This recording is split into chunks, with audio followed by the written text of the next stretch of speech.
میری عمر 35 سال تھی، لیکن میں نے ابھی تک اپنے جسم کو بالکل فٹ رکھا ہوا تھا۔ میرا گھر کافی کھلا تھا، لیکن گھر میں سوائے میری بیٹیوں کے اور کوئی نہیں تھا۔ اسی لیے جب گاؤں سے میرا بھانجا شہر نوکری کی خاطر ہوٹل میں رہنے آیا تو میں نے اسے اپنے گھر رکھ لیا۔ میں ایک ہوٹل میں جاب کرتی تھی۔ میرا بھانجا مجھ سے ہر وقت بہت شرماتا تھا۔ میں نے اکثر اس سے رات کے وقت اپنے کمرے میں جھانکتے ہوئے بھی دیکھا تھا۔ میرا بھانجا 24 سال کا نوجوان لڑکا تھا۔ ایک رات اچانک میری طبیعت بہت زیادہ بگڑ گئی۔ میں نے بھانجے کو آواز دی تو وہ تیزی کے ساتھ میرے کمرے میں داخل ہوا۔ میں نے اس سے کہا کہ میری کمر میں بہت تکلیف ہے، پلیز تھوڑا سا مساج کر دو تاکہ کچھ سکون ہو جائے۔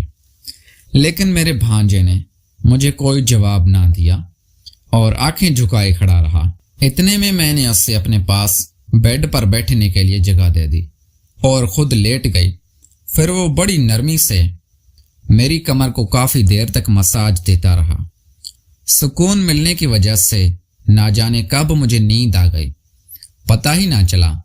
پھر جب صبح میری آنکھ کھلی تو میری حالت کافی غیر ہو چکی تھی، لیکن میں فوراً نہانے کو باتھ روم میں چلی گئی۔ اب میں ایک دم فریش ہو چکی تھی۔ میں جب اپنے بھانجے کے کمرے میں گئی تو تب تک وہ کام بھی جا چکا تھا۔ میں نے اپنے بچوں کو سکول روانہ کیا اور خود بھی ہوٹل چلی گئی۔ پھر وقت یوں گزرنے لگا۔ چھٹی کے دنوں میں ہم واشنگ مشین لگا کر کپڑے دھویا کرتے تھے۔ واش کے دوران جب میں مکمل طور پر بھیگ جاتی تو اس حالت میں مجھے دیکھتے ہوئے میرا بھانجا آہیں بھرتا ہوا ایک بار بھی آنکھ نہ جھپکتا، لیکن میں تو اس سے بھانجی کو اپنے بچوں کی طرح سمجھتی تھی۔ مجھے اس سے کوئی شرم محسوس نہیں ہوتی تھی۔ میرا تو اس طرف کبھی دھیان نہیں گیا تھا، لیکن مجھے نہیں پتا تھا کہ جس کو میں چھوٹا بچہ سمجھ رہی تھی اب وہ بڑا ہو گیا ہے۔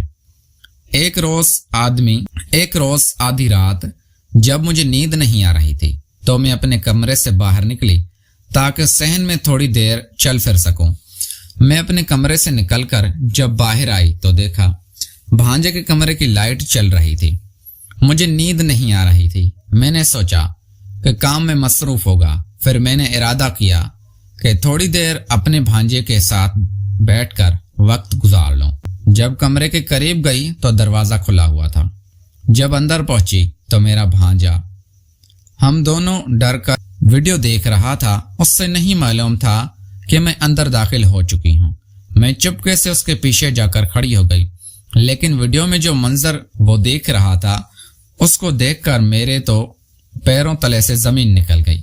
وہ ویڈیو کسی اور کی نہیں بلکہ میری ہی تھی، جو واش روم میں اس ویڈیو کو دیکھتے ہی شرم سے پانی پانی ہو گئی۔ میں سوچ بھی نہیں سکتی تھی کہ جس کو میں سیدھا سادہ اور معصوم بچہ سمجھ رہی تھی وہ اس قدر گھٹیا انسان نکلے گا۔ اسکرین پر ابھی بھی وہی منظر جاری تھا اور میرا بھانجا بار بار اسکرین کو چھو رہا تھا جہاں میری خاص جگہ کی ویڈیو۔ میرا نام فائزہ ہے اور میں ایک گاؤں کی رہنے والی تھی۔ مجھے ہمیشہ سے تعلیم کا بہت شوق تھا۔ گاؤں سے شہر ایک ہاسٹل میں منتقل ہو گئی تاکہ اپنی پڑھائی جاری رکھ سکوں، لیکن جلدی ہی میری زندگی میں ایک لڑکا آیا جس سے محبت ہوئی اور ہم نے شادی کر لی۔ میری عمر اس وقت 35 سال ہے اور میں اس عمر میں بھی جوان لڑکیوں سے زیادہ دلکش اور پرکشش نظر آتی ہوں۔ میرے شوہر نعیم ایک کمپنی میں ملازمت کرتے تھے اور انہیں ایک کنڈکٹر کے تحت بیرون ملک بھیجا گیا تھا۔ ان کے جانے کے بعد ہماری زندگیوں میں جیسے اندھیرا چھا گیا تھا۔ جب میرا بھانجا اس قدر تعلیم اور نوکری کے لیے ہمارے ساتھ رہنے آیا تو ہمارے گھر کی ویرانی ختم ہو گئی۔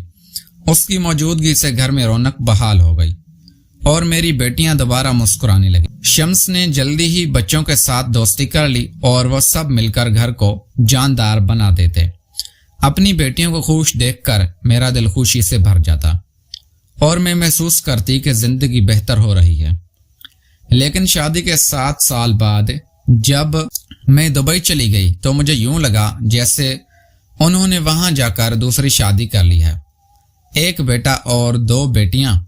شوہر کی جدائی نے مجھے بہت درد دیا تھا، لیکن میں نے فیصلہ کیا کہ دوبارہ شادی نہیں کروں گی تاکہ میری بیٹیاں سوتیلے باپ کا سامنا نہ کرے۔ میں اپنی بیٹیوں کے معاملے میں بہت حساس ہوں اور کسی پر آسانی سے بھروسہ نہیں کرتی۔ اس لیے میں نے ایک ہوٹل میں نوکری شروع کی اور روزانہ صبح اپنے بچوں کو اسکول بھیج کر میں ہوٹل چلی جاتی اور شام میں انہیں ساتھ لے آتی۔ زندگی کے اس بڑے صدمے نے مجھے مضبوط بنا دیا تھا اور میں اکیلے ہی اپنی زندگی گزار رہی تھی۔ شمس کے آنے سے ہمیں نہ صرف ایک سہارا ملا بلکہ میرا حوصلہ بھی بڑھا۔ وہ میرے لیے بچوں جیسا تھا۔ میں نے شمس سے کہا کہ وہ اپنی تعلیم اور نوکری کے ساتھ میرے بچوں کو بھی پڑھا دیا کرے تاکہ مجھے کچھ آرام مل سکے۔ شمس ایک نیک اور فرمانبردار لڑکا تھا۔ وہ ہمیشہ میری عزت کرتا تھا۔ جب اس سے میرے بچوں کو پڑھانا شروع کیا ان کی کارکردگی بہت بہتر ہو گئی۔ شمس اپنی تعلیم اور نوکری کے ساتھ ساتھ بچوں کو ٹیوشن بھی مکمل کر لیتا تھا۔ وہ صبح ہمارے ساتھ ہی گھر سے نکلتا اور تقریباً اسی وقت واپس آتا۔ میں اس کے آنے تک اس کا کھانا تیار کر لیتی، لیکن وہ ہمیشہ اپنے کمرے میں اکیلا بیٹھ کر کھانا کھاتا کیونکہ وہ مجھے سے شرماتا تھا۔ اس کی ایک عجیب عادت یہ تھی کہ وہ اکثر میرے کمرے میں آتا اور پھر کچھ کہے